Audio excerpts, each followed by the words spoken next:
Started. Alright, we're live.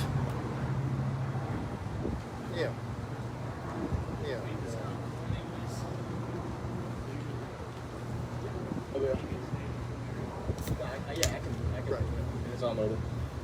Thank you guys for joining us today. Got a little bit of better weather here tonight. Thank you all on Facebook Live for checking in with us. It'll be recorded, so you guys can check it out later as well. We've got Captain Ed Zyak here, and we've got John Allen from Shimano here. Got a bunch of product here on the table that they're going to go over. Captain Zyk's going to tell us some tips and tricks. He's handing out some DOA samples right now. We've tried to block the wind as best we can for today, but hey, at least there's no rain. We've also got two Shimano combo giveaways that we're going to raffle off to two lucky winners at the end of this seminar. But you probably don't want to hear from me. We'll give it off to Captain Ed and John.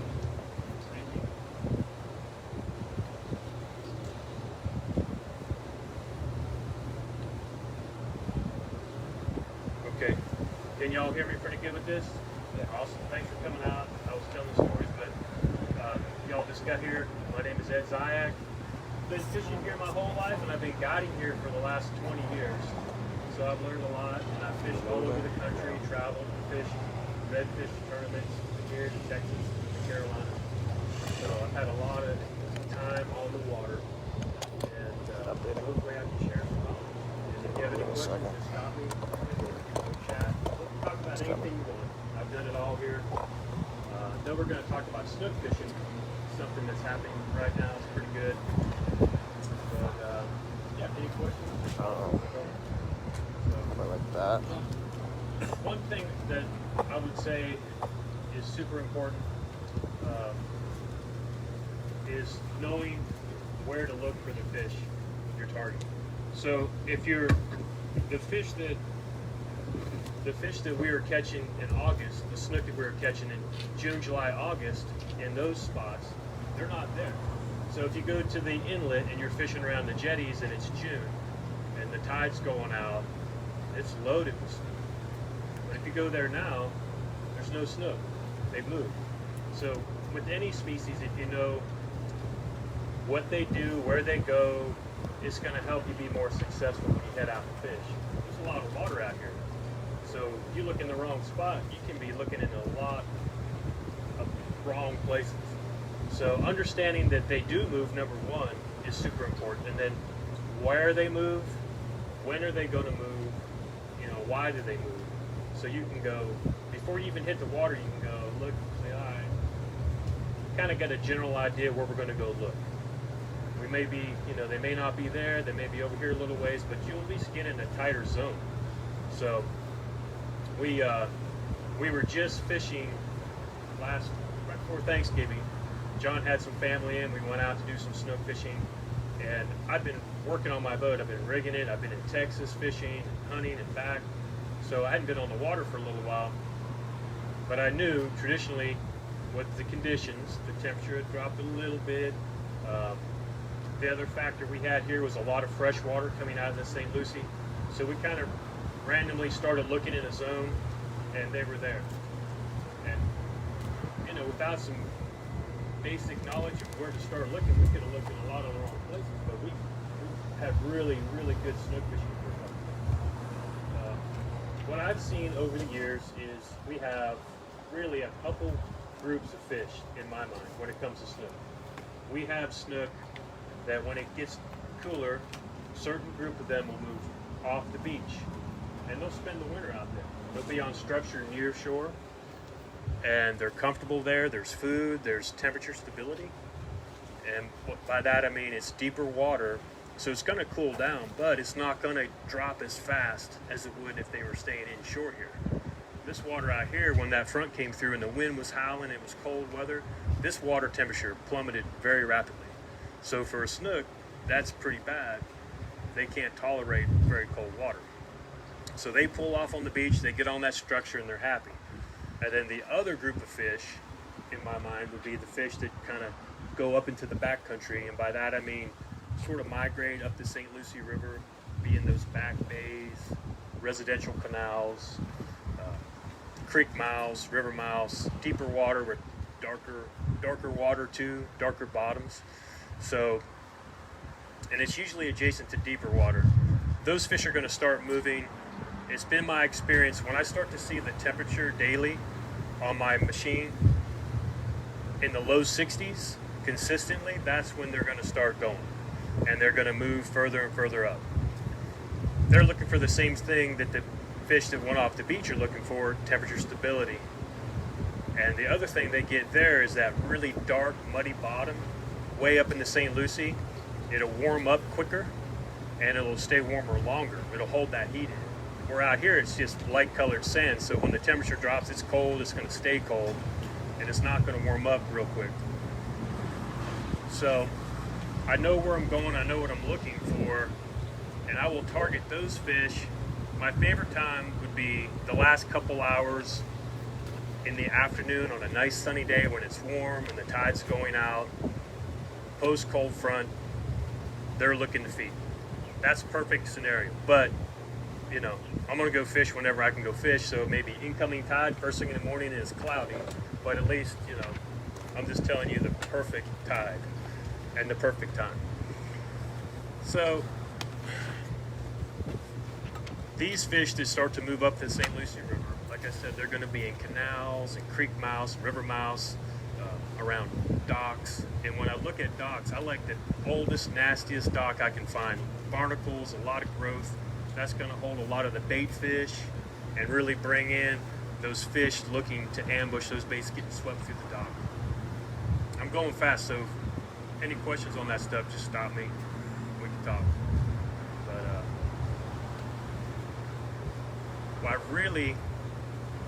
my favorite baits. Let's talk about baits for a second. So if I'm going to live bait, by far the easiest bait to get would be shrimp. And I'll put those like on a 1/0 or 2/0 little circle hook, and I'll free line them into the dock. I'll get up tide and I'll kind of drip them back in, free line, or I'll put them under a cork and float them back in. Corks are nice because you can tell exactly where it is. Sometimes, you know, you think you're there, but you're really there. And the cork will let you know, especially if you have multiple baits going. Shrimp's not as bad, but if you get pilchards or mullet, they start swimming back and forth, and you'll get guys that are crisscrossed. Yes, sir? They'll be facing into the tide, usually. I like to, yes. I like to come up tide and drift those baits back to them. As that tide's getting swept out, it's bringing bait fish and shrimp and crustaceans, everything's getting swept with it. So they're naturally just looking. What I've learned over a lifetime of doing this is there's no always, and there's nothing is, sorry. Because I'll say they're always facing into the tide, and I'll pull up on the dock and one will be backwards or sideways, and like, this guy doesn't get the memo, he doesn't know what's going on here. So usually, yes, some angle into the tide. And I'll drift those baits to them, let it go through. That's when I'm presenting a live bait. Another great bait this time of year would be pilchards, which that's what we used last week. We were lucky enough to find some pilchards. It's like a little shiner. It's about 3 or 4 inches long this time of year. And when you get a well full of those, something really good's going to happen. You can create a bite sometimes out of nobody. Grab a handful, kind of squeeze them a little bit, chunk them. And if they're just sitting there thinking about eating, and a couple of those wounded guys come by, it's going to go down. I used to use the analogy, it's like my brother-in-law, my sister, if she brought him a sandwich, he'd eat it. If he had to get his ass up and go to the kitchen and make it, he's going to be really, really hungry. It's going to be his feed time when he goes there. But if a random sandwich came by, he was always going to eat it. It's my ex-brother-in-law now. Pilchards are great, mullet are great, but my favorite thing to do is to catch them on artificial. So I handed out a little bag. If you didn't get one, come see me. But it has 2 of my lures, my favorite lures that I use this time of year when I'm dock fishing for those snook or bouncing baits in a canal for them. One is a 3-inch little shad tail, and I put that on, I think I put it on a 1/4 ounce head in that bag. So, and I'll vary that depending on the depth of the water where I'm at. But That I use when I'm fishing the deeper docks and the tide's really swift because it sinks fast. And you'll be surprised, you can take that and skip it up under a dock pretty easily. Now, what I was saying, like when I'm fishing live baits, I'll drift them back with the current, but when I'm fishing that bait, I'll ease up to the dock, tide coming at me, and I'll shoot that thing under the dock, skip it, and bring it back through. Now, if the tide's not moving as fast or it's a little bit shallower, I love to throw that shrimp because it falls so slow. And in the wintertime when the temperature's low, they're not as aggressive, and sometimes I think they like the fact that that thing is just kind of slowly coming by them and falling. Gives them more time to look at it and kind of decide, okay, I'm going to eat it. They don't have to expend a lot of energy chasing the jig. Sometimes they have to turn and grab it. That thing's going to fall pretty fast.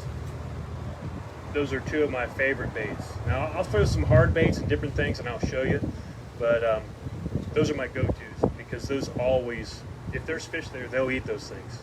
I'm telling you, they work really well. A couple of baits that I'll do other than soft plastic are these hard baits. And if I can find a back bay, big back muddy bay up in the St. Lucie River or South Fork of the St. Lucie and the sun's shining and it's been cold for a couple days and it's finally starting to warm up, sometimes you can really connect with a monster fish this time of year on a big topwater. I like these big plugs, dark color, kind of gold bellies, work really well. I like them to have a rattle, and I like the fact that you can throw them really far because the days that I'm talking about are usually pretty slick calm. You show them the camera too. So this is one, but I have a variety. Yeah. It's a big topwater with a rattle, kind of a gold light belly. That's what I like in that tannin stained water way up the St. Lucie. There's another one, kind of has that orange belly to it. Work those things nice and slow, big long cast, cover all the points. But a lot of times when it's really cold, I'll see those fish just laid out in the middle of the bay, not against any structure, just laying on that mud, kind of absorbing the heat and getting warm. So it has to be a nice slow presentation, and I'll usually walk it about 5 or 6 feet, and I'll stop it, give it a few seconds, walk it a little bit more, give it a few seconds, and sometimes you'll just see a push slowly come.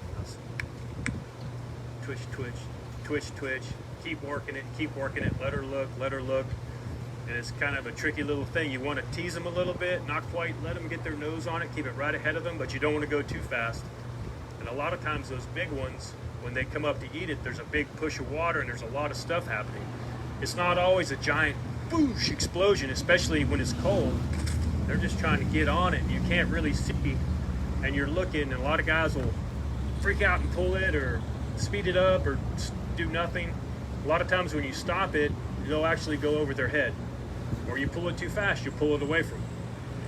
I just tell them, steady, twitch. If you see that fish on it, twitch, steady, steady, steady, slow and steady. Just keep it going, keep it tracking in front of it so it can get a good lineup shot and just get it. Then once it's on, there's no hook set or anything. Boom, boom, boom, it's on. Just kind of ease back into it and enjoy the fight. No hook set with the top one. That's a hard thing for guys to learn. I had a trip, it was a while ago now, but I was fishing the head of Cabela's and the head of Johnson Outdoors, which is Minn Kota and Humminbird. And I had one little spot that had fish on an outgoing tide. It was back when Sailfish Flats had a lot of grass. The wind was blowing like 30 out of the southeast, and I had that one back corner. It was a nice grass flat full of sand holes, and there was good fish in there. Other than that, I had nowhere else to go. I told them guys, I said, this is it. I gave them the talk. I said, this is all we got. So we can catch some good ones here, but this is it. So take your time and work every nook and cranny of this flat. Boom! Pull it. Pull it right out of his mouth. All right. It's exciting, right, when they hit, but we can't pull it. We got to just do like I said, just real straight. The other guy, boom, Plug comes flying back. Set him down. I said, look, I'm not kidding. Like, if we don't catch him here, we're probably just going to go back to the fish camp, and that's it. This is it. So you can't do that. So I'm standing there, and I'm very even keel out there. You know, I like to have a good time. So the guy from Johnson Outdoors, and I'm on their pro staff. This is kind of like my boss, the president of the company at the time. Pop, pop, pop, boom, he pulls it. And he was wearing shorts, and for some reason I just reached up and he had hairy legs, and I grabbed a big chunk of hair and pow! He said, God dang. I said, every time you snatch a plug, I'm going to rip out a chunk of hair. And I turned around to the Cabela's guy and I said, and that goes for you too. He just looked at me. We ended up catching him finally, and I didn't have to pull any more hair out of his legs. They were bass fishermen. They're from up north, Minnesota. Well, Minnesota and Nebraska, so I don't know. They're, you know, could be worse. They could be from Kansas, right? I'm sorry. So that's a lot of information real quick, but I guess the key points would be, you know, understand that they're moving, and they're not going to be in this place as you caught them even last month. As soon as we get another front or two, they're not even going to be where we caught them. They're going to be pushing up, and it's, you know, it's harder to catch them in the wintertime. But when you get into a spot where they are and they're feeding, you can catch a lot of them. So we caught a lot of them. Now, we caught a lot of them. We did, every single one. But, so I always talk about the gear, but there's nobody better to talk about the gear than my buddy John. He knows way more than I do. I just know what I like and what feels good. He can tell you all the details. Yes, sir. They should already be here. There's some already here. I see them when I'm moving around, skipping. I would say that I think we're getting another front this week, right? It's going to drop again, and I'm really going to be looking hard for them this weekend and early next week. I use a lot of those, yeah. Those goofy jigs work really well. And they hold up too. So, all right back here. This is great, right back here. These spoil islands between Jensen and Stuart Causeway on the east side of the channel. There's sandbars on the east side of the channel. Yeah, straight across. There's one right there. It's very good. There's another one right there. It's very good.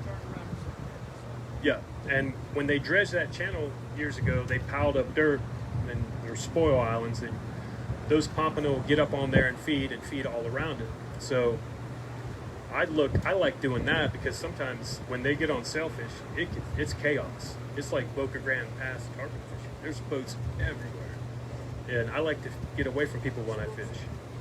That does, it gets them moving and spooking, and you're skipping them, everybody's skipping them and not really catching them. I mean, sometimes they're dumb and they just eat, but sometimes they don't like all that traffic. I'd rather find my own bunch up the river somewhere, be the only guy around, and just take my time and really work. Water quality is very critical with pompano. Clear or a little bit in between. It's okay in between. They just don't like a lot of sediment and dirt.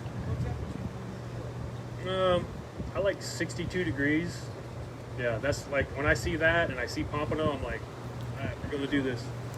But usually around Thanksgiving, they're here. Now, it seems like we've been staying warmer a little bit longer, so they've been showing up a little bit later, you know? So they will be here, they'll be here before Christmas. And there's already some here. But I will tell you that the water clarity is important. It doesn't need to be gin clear, but it can't be really stirred up. If the ocean's real rough or the ground's swell, and you see it's kind of green, but it's real chalky looking, I usually don't catch them really well in that. And a matter of fact, one time we were fishing down by sailfish on an incoming tide, and I skipped a bunch of pompano in a trough. So the guys wanted to get out and wade. So I said, all right, just stand on the edge and throw in, catch them, and then it quit.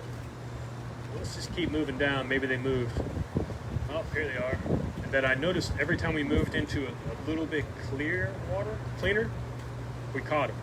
And as soon as that incoming tide pushed that chalky water in, it was rough that day, they weren't in it. They moved down. They stayed ahead of us in that clean water, that tide line. So I learned a lot that day that I use even when I'm in my boat and I'm drifting the flats. When I see that water come up around us and the bite slows down, I'll just troll the motor up till I get into the cleaner water. There they are again.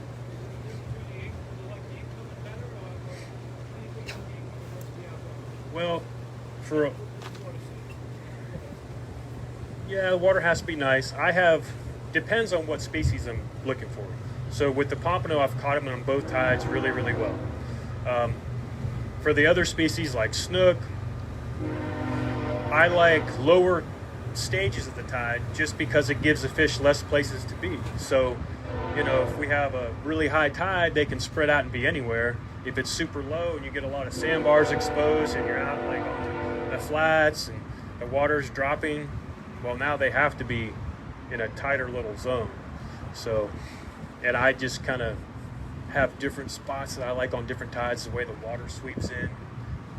A lot of times you'll have the water coming into a sandbar with a little drop off and a break. The fish can lay there and not expend a lot of energy, let the food come to them like they do on a dock piling, you know. Basically they sit there out of the current and let the food come to them and they eat and go back. So I don't, just looking for the right color water, number one. On the beach, yeah.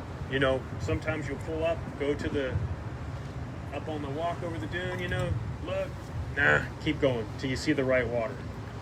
Then, if you see sand fleas getting, you know, in the sand, that's a great indicator there's probably going to be some pompano around. And once you start getting on a really good pompano bite and pay attention to what you see, then the next time you're out, you can go, wow, it looks just like when I caught them good, and you know, usually you'll catch them again. But sometimes you're so excited just to catch them good like that, you don't pay attention to all the little details. You're just like, wow, you know, and that's how I was when I first started. I'd be so excited we caught them. You know, everybody's all high-fiving, stoked we caught fish, but I, you know, wasn't paying attention to why it happened. You know, so now over the years, I've kind of got it going in my mind where, okay, we're on a good bite, everybody's having fun, but I'm going to just stop and really kind of analyze everything. I'll look at the temperature, the tide, where the moon is, what's going on, you know, all the little details. I used to write it all down, and I just kind of got busier and quit doing it, but that's good information to have, because you can go back, I can go back and look at stuff from, you know, 20 years ago, and it still works today. So. The grass over on Shellfish Flats, how long ago did that disappear? What's the prognosis for Well, there's a little carpet of grass coming back this summer, last couple summers. Look, you can see a nice little field starting. I don't know with this release what's going to be left when it clears up, see? But it was encouraging to see it come back a little bit, so we know, like, hey, if they stop, there's a chance we can get this back. And it really declined. A good friend of mine got married about 7 years ago now, maybe 8, and we did his bachelor party out on Sailfish Flats. We fished like 6 boats, had lunch out there. Fishing was epic. The grass was good, and then 7 years ago, I can tell you it was good, and then it declined pretty rapidly, really, because it's been bad for a few years, so real bad. They're doing, they're trying, and a lot of it's long-term, 20-year plans. I went to the Everglades yesterday and fished, and Tamiami Trail, they had raised up some bridges to let water flow underneath. And matter of fact, they were sending so much water that it was kind of flooding the park. They're trying to figure out how do we balance this now, not flood everybody out. So the steps are there. It's going to be a long process, but just got to keep after everybody, keep on them. So. Well, let's talk about the gear that I use, because there's very few things that are important as a good setup, because I mean, when I was a kid, I fished with a lot of stuff that wasn't very good, and I see guys fish with stuff that really makes it harder for them to be successful. Something that's lightweight, that's comfortable, that's strong and powerful, will let you skip a bait under a dock all day, or plug cast all afternoon, you know, not make you feel like your armor falling off.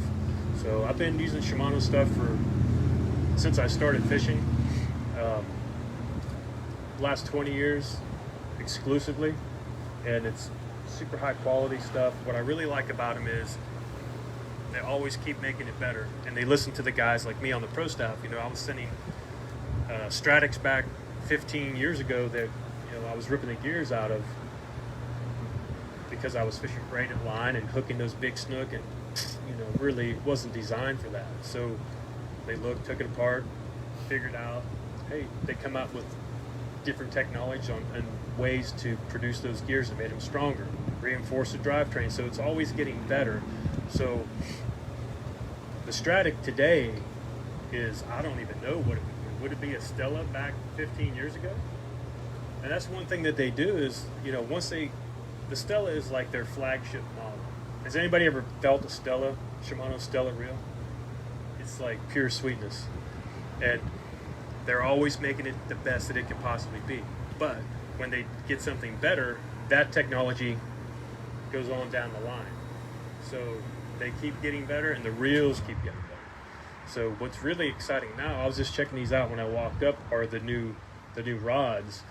And the Terramar line has always been a favorite of mine because they're super durable. It's hard, really hard to blow one up, high stick in and break them. And these are really awesome, lightweight, and super sensitive. So I'll let John talk a little bit about them because I like them a lot. Yeah, so What contest grade do you like to use typically? Okay, so the other day we were live bait fishing, and I was using, I think on those reels I have 30-pound braid, and we were fishing docks, and there were some bigger fish there. And I was using 30-pound braid, and I had 60-pound leader. Some of the fish, of course, we didn't need it for, but some, you know, there's a chance you're going to hook a big fish, and then you got to have it. But what I really like, I was fishing these same rods because they're so sensitive. When you're free lining a bait, boom, you feel the bite, but then you can get on it quick and get them out of the dock. And I mean, you can really put a lot of pressure. What I get are guys that don't do that a lot. So if I hook a big fish and I'm on it, I'm keeping the rod perfect. Guys that do this once a year get excited. Oh, they jack the rod straight up and it's bent, doubled over, and pow! So I can only take so much of that, you know. So the Spiral X technology that's in these rods, if they get high, I can tell them to back it off, but I'm not, you know, I'm not like backing away, getting ready for a rod explosion. I know it can take a lot of abuse. So, yeah, 30-pound braid on those. Those were bigger reels though. We were fishing, I think they were 5,000 Stratics with 30-pound. On the Pompano, I always go super lightweight. So I like 10-pound braid, 15-pound braid. I use the fluorocarbon. On the Pompano, depends. See, I like to go light, but when there's a lot of ladyfish in the mix, you can't go too light. So I'll drop it down to 20-pound fluoro, and that's good. If there's not a ton of ladyfish there, then I'll even go lower. But you know, ladyfish, they shake, and there goes your Pompano jig. What I really like about the metal jigs, and there's Goofy jigs, and there's TNA jigs, and there's a lot of guys that make them now, but I like those because they're super durable. So if you are into a bunch of ladyfish, it doesn't matter. They're not going to tear the wrap off your bucktail that we used to use. And we used to paint nail polish on them so the threads would stay together, but after several ladyfish, all the hair was falling out. Metal jigs are perfect. I like 3/8 and 1/2 ounce are my two favorite sizes. That'll cover everything you do out here because you want it down on the bottom. If you're jigging those Pompano and you're getting a lot of ladyfish, I tell everybody drop your tip and kind of do more of a slide jig. Keep it low to the bottom. Keep it out of that upper water column. And it's hard sometimes if you're in 4 feet of water looking for Pompano, there's probably going to be some ladyfish around. Which are fine. They've saved the day for me many times, so you know, I don't complain too much as long as we're having a good time. So, but I'll let John talk about those rods a little bit. What we're going to do is check out some of these rods here. A lot of this stuff you guys probably have not seen because this was actually a late launch for Shimano. It was a 10-15 launch, so actually a lot of these accounts, Snook Nook's taking in a lot of this stuff. So it'll be all brand new. I have some new product catalogs. If you're interested in the technology piece of it, just come get one from me. It'll have all the new items from ICAST. It's been a really weird year this year. We didn't have ICAST. We didn't have all the shows. So a lot of this stuff's kind of been unseen in the market. What Ed's talking about is this, we have a new Terramar. So we have our standard Terramar that's been around for 15, 16, 17 years. I've been in this industry for 20 years. And it's been around just about as long as I've been around. So everybody's familiar with the Terramar graphite rod, real sensitive, but really parabolic rod. This is a little different. This is going to be a very fast rod, super lightweight. So if you look at the market in a whole from offshore to inshore, everything's went to lighter, faster, stronger. I mean, if you look at our Talica series, our Speedmaster series, much smaller profile reels, yeah, you're still going to use a 130, an 80, and a 50 for certain situations, but everything's went much smaller because the last thing you want to do is be out there fighting your gear.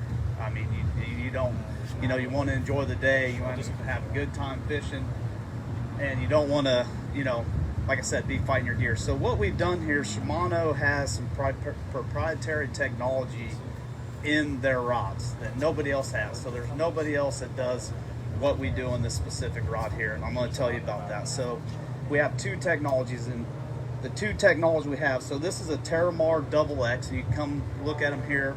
They have some inside also. So the XX, Terramar XX, what it stands for is High Power X. So I'm going to tell you about what High Power X is. And Spiral X. So we actually take, on the graphite blank, we take carbon tape. We have a perfect line lay in the X pattern. So based on the blank size, it's a perfect line lay on this rod, and we wrap it in the X pattern all the way to the tip, all the way back down. So you can think, what would that do? Obviously, it's going to add strength to this rod. So that's the Spiral X piece. So you can move a lot bigger fish with a much smaller rod. The High Power X, and we have a high-speed video that's really cool. So they'll sit there and they'll cast these, they'll break these rods every day until we get them right. So we have a machine, and what it'll sit there and it'll mimic a cast like this, 100 miles an hour. I mean, this thing, it's really cool. So on a standard rod without High Power X, the head of that rod is in a million different places, and you can see it. We even did it with one of our other rods that we don't have High Power X. So what's cool about that, if I want to hit the back tire of that truck with some accuracy, because that's a very important part of fishing out here, is hitting spots, because you might see a boil over there or something, you got to hit it very quickly. If I can do this and get on top of it very quick, I got a lot better chance to get that fish. So what happens is the head of that rod is exactly where it's going. A lot of other rods that head, can you get used to that rod? Sure, everybody has their favorite rods that they can throw the best out of anything, but this is going to give you the advantage to hit that spot a lot more accurately than any other rod on the market. And I really believe that. I fished these rods. I was fortunate enough to fish these rods. We launched them over in Punta Gorda. We had a little event over there. Phenomenal. I mean, we probably got into, I would have to say, a school of, from that event. We had all our pro staff from that coast come out there, and they were just like, oh man. And I ended up catching, on one of the bigger rods, this rod here, I ended up catching a 40-inch redfish on this rod here. So that's the High Power X technology. So the head of that rod, also what High Power X does, it also keeps it from twisting. So last thing you want that rod to do is roll. That's where you see a lot of times, especially like on your conventional product, you'll see a lot of people fighting that reel's rolling, you're fighting it, you're over here and stuff like that. That's because your rod blank a lot of times is twisting and turning on there. If you have a nice solid fill and that's not rolling and twisting, guess what? You made it that much easier. I say that Shimano makes a person a better fisherman just by the technology. Yes, sir. What weight class and how much? So What's the grade of the rod? we rate from everything. We have a 15 to 40 class all the way to a 6 to 12 class. So it just, What length you got right I think this is a 7-foot heavy, and this is rated for like 20 to 40 Power Pro, which we rate. Shimano owns Power Pro, so you'll see Power Pro ratings on all our product in braid. So it's 2040, so you can come fill it up here. I'm not going to pass everything around just because of COVID. But Super if light. you want to, you can come, Oh, yeah, that's a good you can come idea. fill it. $300. How much? 300. Okay, good. Yep. $299.99. You got the K-frame guide, so you can see most everything is going with a K-frame style guide. And what the reason behind that is because of braid and the diameter of braid. Because a lot of times you'll get wind knots, you'll get twists when you're casting, you'll get caught up, your line will shoot out, and then all of a sudden you got a big mess. So that's why you see K-frame guides, why they're pointed up like that. And this will have vaselites on this too. So come check these out. We have a bunch of different models. So you'll see this one's going to be a full cork. We designed these around all kinds of markets. This will have a little rubber gimbal on the bottom of it. You can see this one's a super lightweight. I think this is like a 6-12, but you can see it's a split grip style. This was actually designed for west coast of Florida. We have a California designed Terramar XX, and we also have a Northeast designed Terramar XX. But they all fit. They all fit some way, somehow in all markets. A lot of crossover. Well, do you Sure. like a fast taper? I mean, how do you like the tip? You know, for casting and whatnot, you get that real whippy tip before you snap, you know? Yeah, I like a tip that's super responsive. So like these, if I shake it, it comes right back and stops. Which, when I'm working a bait, that's what I want. I want to be able to snap it, and I want the rod tip to come right back and be right there. And now it's super sensitive where I can feel the bite. It has enough flex where I can make the cast and work a bait, but it's not too noodly, right? If you ever work in a top water with one of like the old ugly sticks, remember the commercials where you could take the thing and do that? It's just too much. That thing's going all over the place. You're just fighting yourself. So this is a good combination of both. It has the tip, it has the backbone, and super lightweight, comfortable, and strong. Like I was saying with that wrap, you know, they make a lot of high-end, high modulus graphite rods that are very expensive, but they blow up. And I mean, one mistake and it's popped. So these are a lot more forgiving, and I've seen people do some really crazy stuff with them where they didn't break. So yeah, you can really move big fish with a lot more ease with a lot lighter rod. The biggest mistake I see guys make when they come here and jump on the boat and want to go fishing for the first time, they come on there with, looks like they have surf rods, giant reels, it's heavy, clunky. I mean, it's nothing that you really want to throw all day. And it really hinders you in feeling the bite, working a bait, presenting a bait. I mean, if you're trying to skip baits under a dock and that rod's all over the place, you're just not going to be successful. So it's going to make it really a lot harder. So you wanted to talk about our snook fishing trip? I'm just joking. I didn't think you wanted to tell them how good we did. So we had a question online, right? Yep. What was the question? Shore-based redfishing and flounder. Okay, shore base, red fishing, and flounder. So this time of year, if you're fishing from shore, I will tell you to look for shorelines that have that are out of the wind. So they kind of face southwest. So the wind, when the front comes through, the wind's going to be blowing out of the northeast. It's going to be cold. Post-front conditions, if you're fishing from shore, I always go to the shorelines that face southwest. The sun's on them, warming up first, and the fish that are trying to get warm pull up in there, which the fish that will stay up this river will be the redfish. That's where I'll be looking. Now, I will throw like a 4-inch jerkbait. I'll throw the shad tail like I put in your bag, and I'll put it on a heavier jig head than you would think, because if I'm fishing those shorelines and I'm waiting, I'm not going to be in very deep water.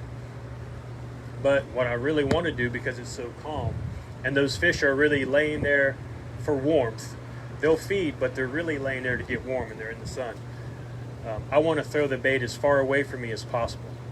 So I'll use a 7 or 7.5 foot rod, medium, fast action tip.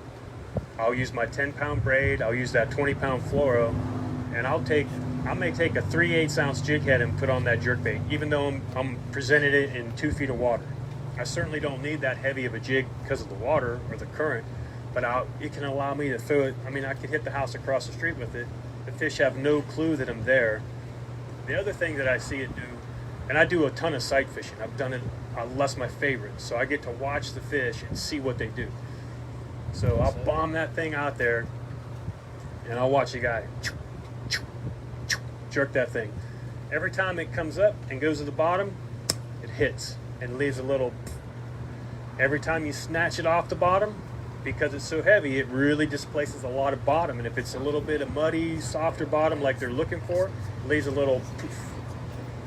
And over the years, I've seen the fish go to the puff of dirt where the jig just left and they'll stop. Hits. You snatch it, they come up, then they see it and they key in on it and they eat it.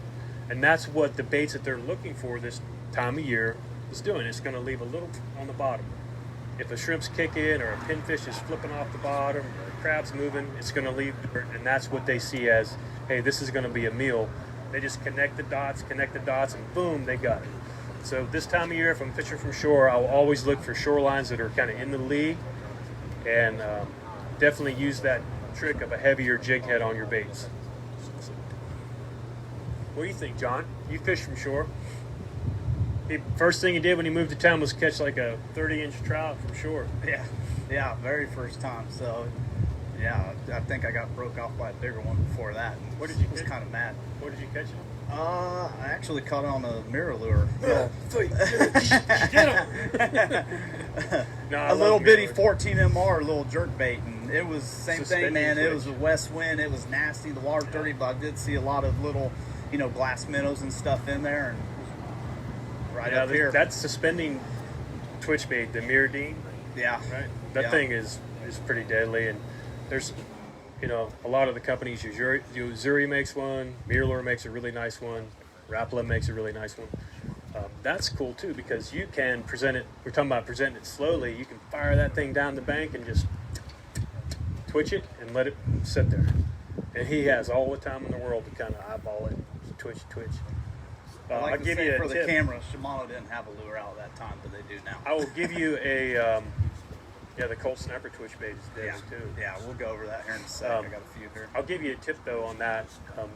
What I've seen over the years, the sand up there is kind of yellowish gold looking, and I find that if I'm going to throw a suspending twitch bait, I like it to have kind of like the gold yellowy sides to it. It kind of matches the bottom. And a lot of baits and fish will do that. They'll kind of take on their surroundings a little bit. Like if you catch a snook in the inlet, he's going to be nice and very silver, very light. You catch him up in the St. Lucie, and he's going to be dark, look like a big old goldfish. So I kind of match that bottom, and I do that with my soft plastic baits too. I'll kind of try to match the hue of the water. So if I'm looking up there now and it's really kind of brown looking from all the rain and runoff, I'll throw root beer like in your bag, golden brim, another dark kind of brownish color with some glitter, some flash. When it gets cleaned up later as we get into winter and it starts to look more kind of clean and green, I'll throw like watermelon seed, avocado, red glitter, kind of match the general hue of the water. I keep it pretty simple. DOA makes so many colors. There's no way I could carry that much. So I keep it light, dark, get a little crazy, get something with some chartreuse on it occasionally, but kind of keep it pretty simple. Electric chicken, baby. I don't even know. Electric chicken, that's John's color. I brought It's that from Savannah, Georgia. It's like pink and green. I've never seen anything in nature that looks like it, and I don't know why fish eat it. But they do. Yeah. Talking about top water baits and stuff, so Shimano's really hit it hard and hit the lure side. We're known for reels first and foremost, and then rods. We've came up with a line of top water baits. Now we make a lot of offshore baits on the hard sides. You got a new Colt Sniper 95. That's going to be one of our brand new baits. It comes in all the the core colors. Of course, I'll take a bone out there any day over anything. That's what they look like new. This is what they look like after some snook eat them. Yeah, we've actually brought two guys. Actually, one guy was the lure designer, and one of the guys was his assistant, and brought them down here, and we went out just exclusively with Colt Snipers, and we caught some big ones on that bait.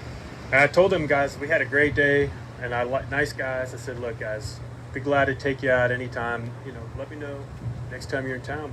We'll hit it again. Yeah.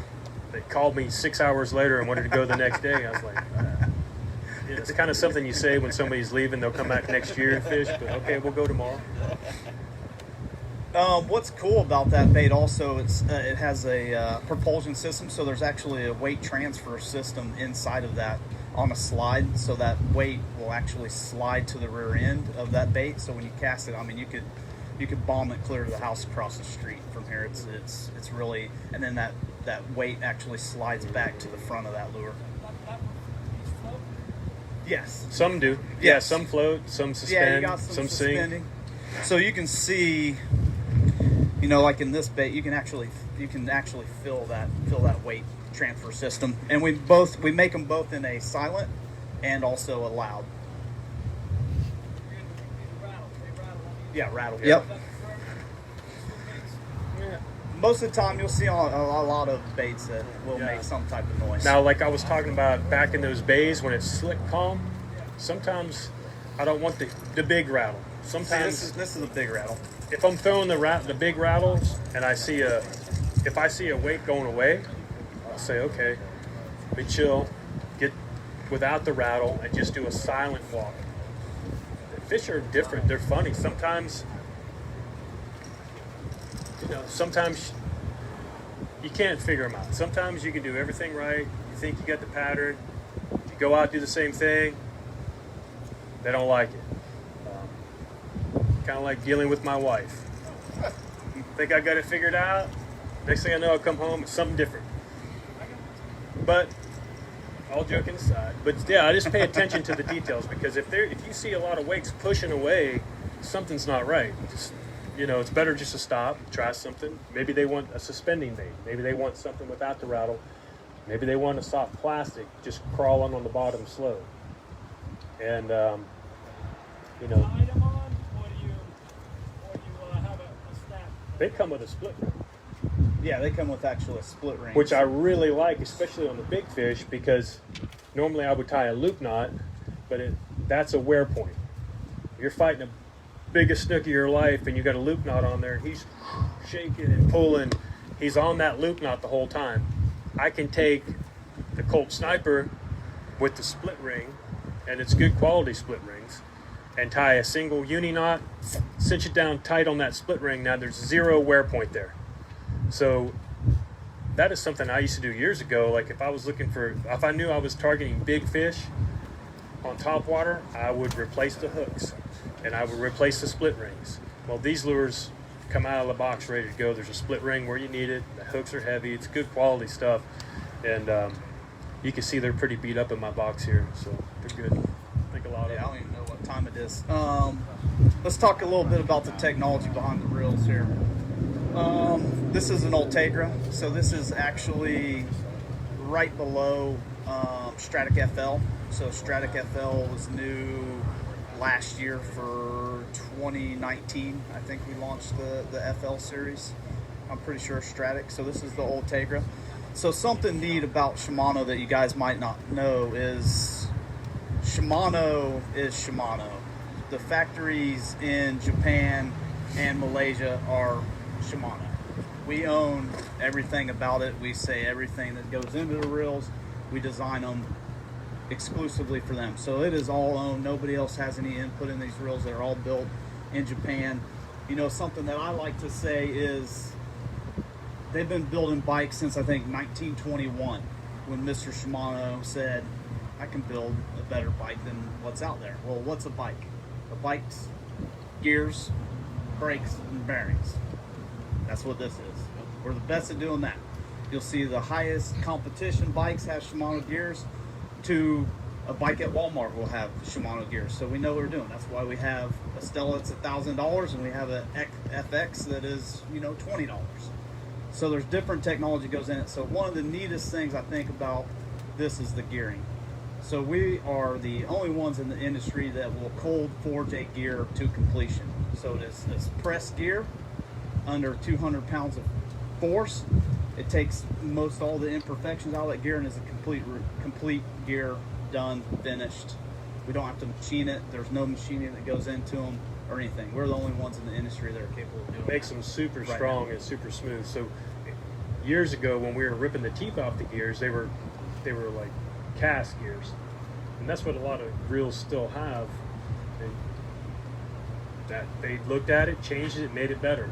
So now when you just crank it, you can actually feel the difference. And they also did things to improve the drivetrain too, like X support. Sure. So we do X ship. So we actually added a bearing on the other side of the train. So what happens is say I load up on that big fish and I got him. Well, what happens is if you get pinion gear tilt and it starts to move and those gears come out of alignment, that's where you're going to get a lot of grinding, wearing. You're going to break the reel. So we added another bearing on the other side for support. And then what happens is you hook the fish, like for me, like you can't move it, you know, because it's out of alignment.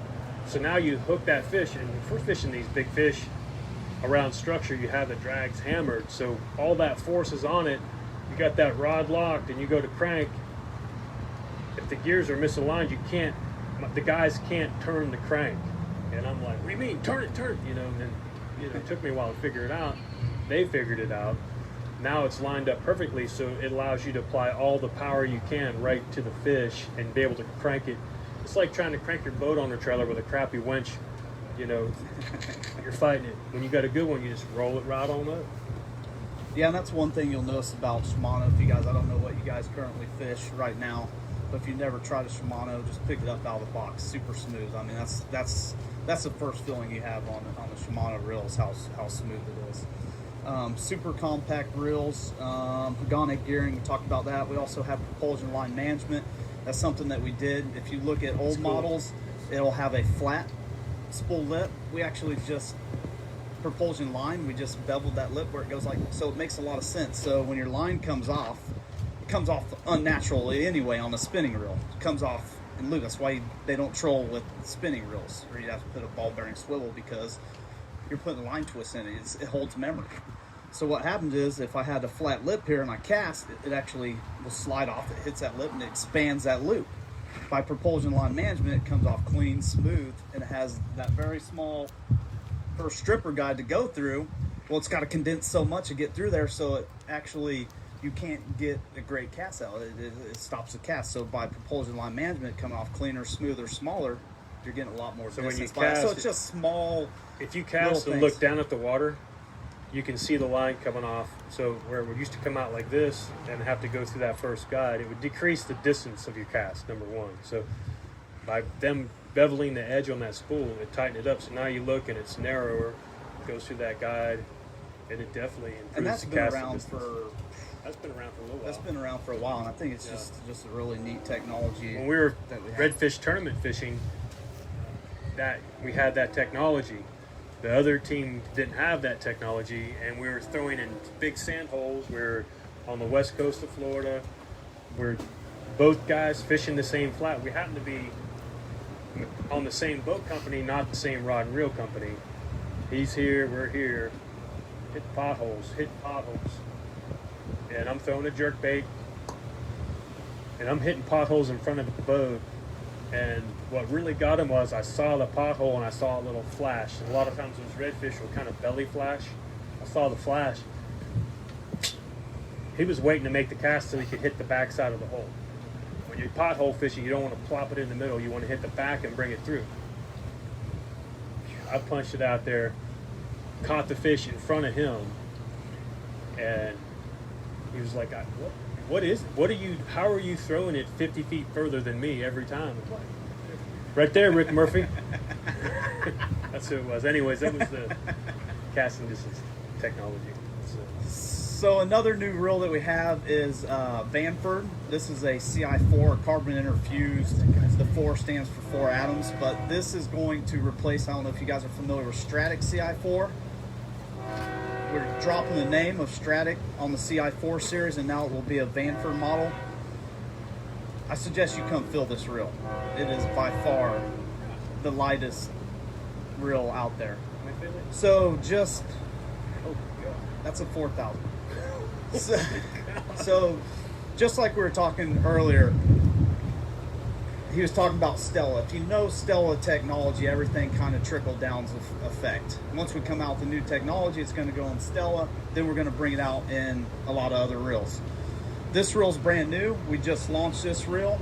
So it has X ship. So for everybody out here, we were talking corrosion on hooks and stuff earlier, and pliers and tools and stuff. So you also want that in your reel. So Stella has something that we call X-Ship, or excuse me, X-Protect. So what that is, inside the reel, and I'll show you in that catalog, there's actually a labyrinth inside that reel. And what that means is it's a maze. So inside, before you get into the internal parts of the reel, there's a maze. It goes up, down, back, forth, back up, and back, then through. Once, if water intrudes all the way through that maze, there's actually a grease pocket inside to keep that water from coming out. Once you spin that reel, that water dissipates out of there. That has it. The Stratic FL has it. What's it called? X-Protect. X-Protect. Yep.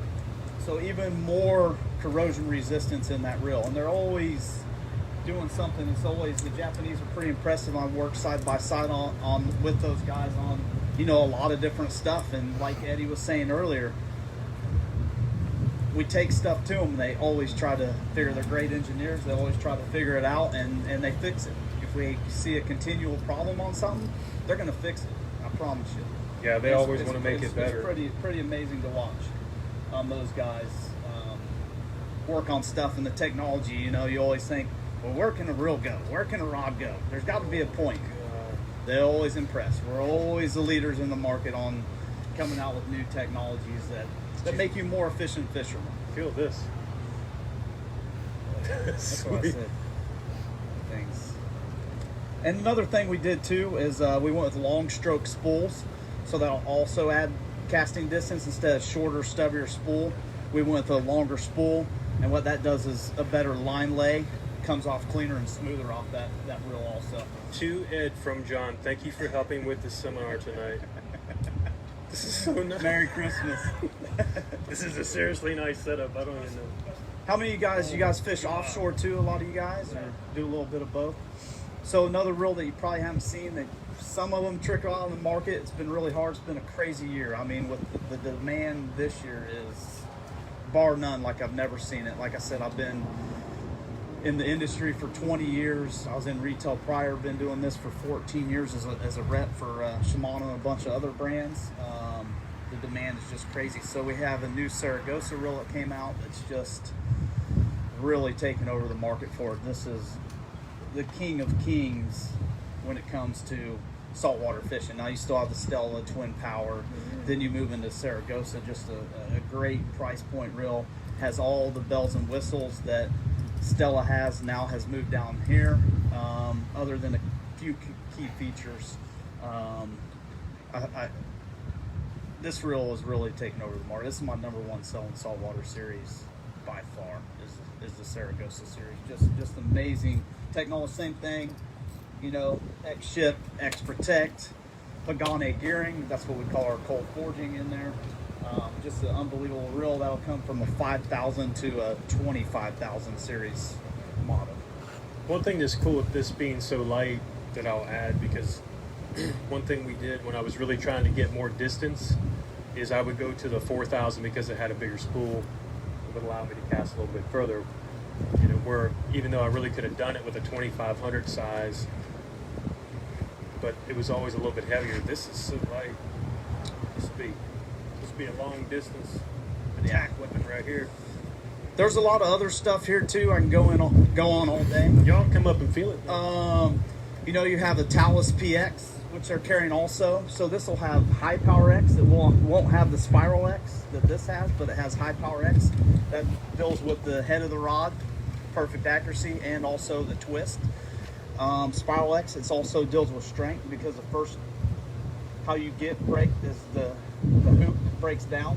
So, you know, hoop's round, you want it to stay continually round. Once that hoop breaks down and flattens out, that's where you see a lot of breakage on rods. So your, you know, high power X, spiral X is going to prevent that on these rods. So the Talus PX is at like a $199 price point. You'll both have, on the longer rods, you'll have a standard graphite seat. On our heavier rods, you'll have aluminum seat. We just feel like on like the XH, the double X's, you're going to be catching a lot bigger fish, you know, tuna and doing stuff like that. So we reinforce that. We have a new Talavera series over here, and that's a really great price pointed. This is their inshore model here. That's going to retail at $99.99. And then we also have their boat rod series that retails at $119.99. Fabulous, still super lightweight, all gimbaled. It's a nice rod, $99.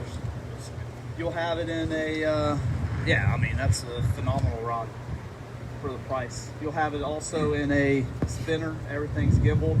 You know, that's $119.99. You have the K guides on it. Phenomenal. I mean, they're super impressive. And this is brand new for this year. What are we looking like on time? Getting all night, buddy. What time is it? I don't know. Well, does anybody have any questions on anything that we covered? Because we covered like a lot of stuff. Sure.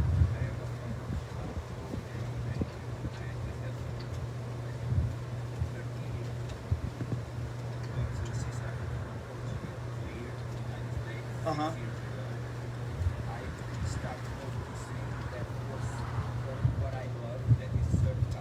Uh-huh.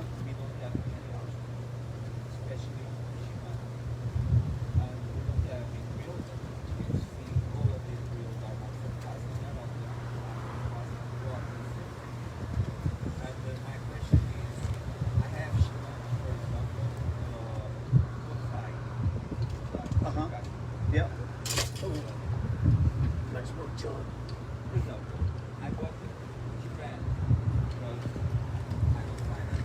Right.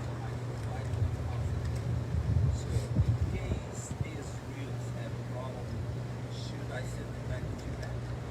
Or you guys have ways to... We don't.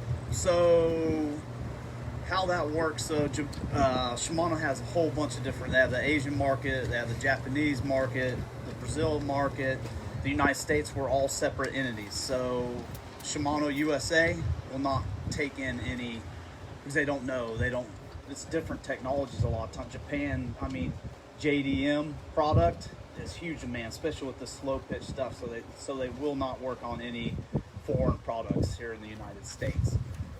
I mean, we do have some different, like you said, we don't have a plethora of stuff. We got like the Ultegra series of casting here. The Talavera, right. Well, no, actually, Ultegra is a international name. So you'll see like Banford, and you'll see some of these other brands. A lot of them used to be just exclusively USA names. Now they're kind of going global names on stuff. So Ultegra is actually a global name for us, like Banford's going to become. But you're right. I mean, the JDM market's huge. I mean, I get calls all the time, even from my dealers here. You know, I handle from Vero Beach to Key West is my territory, and get calls for selling. You can't get it. We can't get it in the United States. Sure. Uh-huh.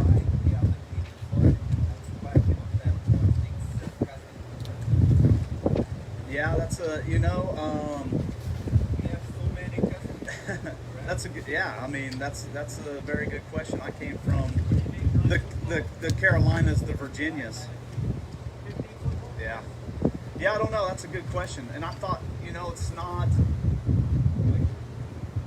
other than kind of here, it's not a big market for me, I'll be honest. I don't get a lot of calls for surf casting product. Here more, but the further you go south, I sell a handful of like Ultegras. I just don't sell a lot of that stuff. I got a few people that'll carry the, what is it, the, oh gosh. Can't even think of the name of it right now. It's just not, I just don't get calls for it.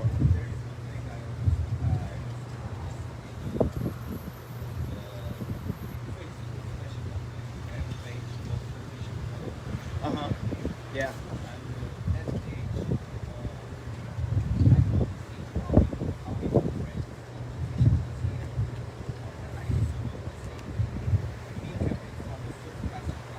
Yeah. Uh-huh.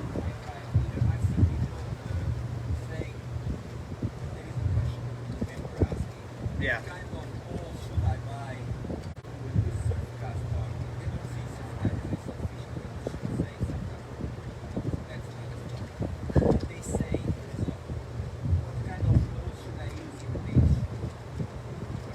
Yeah.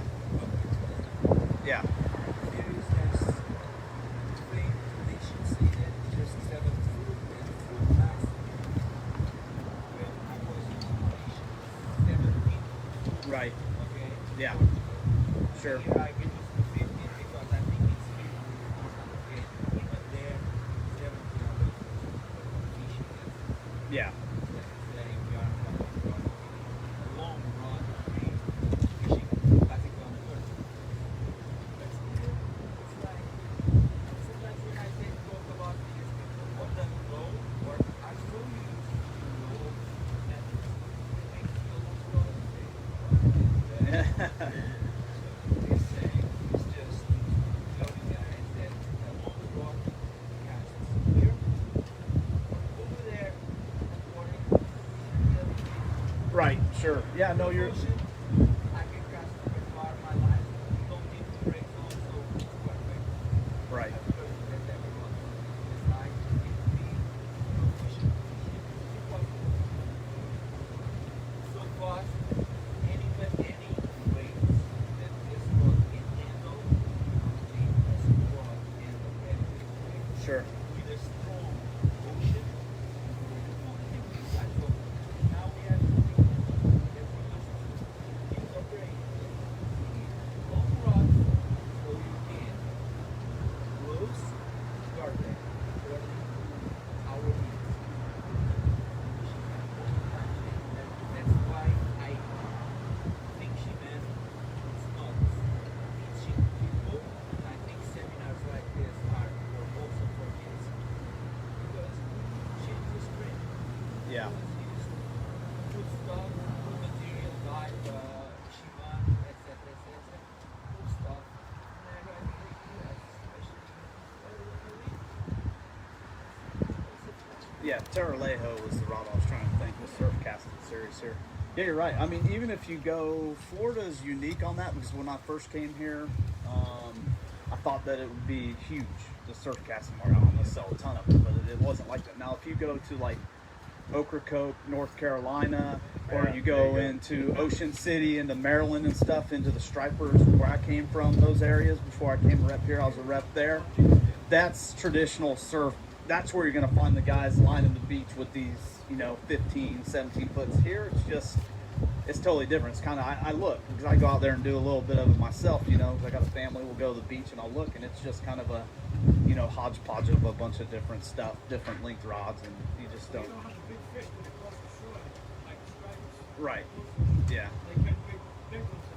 Right. Yeah. Because it's definitely draw to do that. Yeah, the big redfish and stuff, and like Ocracoke, Nag's Head and stuff like that. But that's where you will really see traditional surf casting. These guys loading these things up and kind of like spade casting with them, with the spade, fly rod where they'll kind of load them up and then launch them. But yeah, it's different. But I'll make note of that. Cool. Anybody else have any questions before we get going? John's going to do some raffling. We raffling something off? Yeah. Yes, sir. They will. Right now it's a little rough for them. And this time of year, the snook that go out to the deeper structure. You're talking about wintertime snook? Right now, no. You won't really find them on the beach. I say not. I never say never or always. I don't know those terms. But, right. So during the summer, yeah. During the fall mullet run, they're everywhere on the beach. And they come into that trough to feed. So you're talking about long surf rods, when the snook are on the beach, we're not throwing any further from here to that picnic table. Usually we're throwing down the beach, working the trough. So we just use the same rods we use on the boat. When it's cold, they're not coming in. They're staying out there in that safe temperature, and there's food. There's no reason for them to come to the beach. All right. Any other questions? I think we're doing good. Wrap a couple symmetry combos off here. First winner is Ed Zyak. I got my combo. Take that baby home. So nice, John. Sure. Y'all come up and feel my new combo. This is the one John gave me. All right, pull out your raffle tickets here. I know, right? It's the lightest thing going. That is I think I got it. 881303. Nobody? Somebody leave? You got it? You gotta have it. 881-303. Huh? These are the ones he's raffling off right here. These are very nice. Got it? You want a 4,000 or 3,000? Bigger or smaller? There you go. 7.6. I want to thank you guys for all tuning in on Facebook Live. Our next seminar will be 7/10. There you go. Right here at 5:30 on Thursday. Pat Price, David, Tournaments. Yeah, those are nice. talking about offshore fishing from the center console. You can sign up in the shop. And once again, we will also be here on Another Facebook Live. raffle Come ticket. check us out then. There you go. Oh, that was it.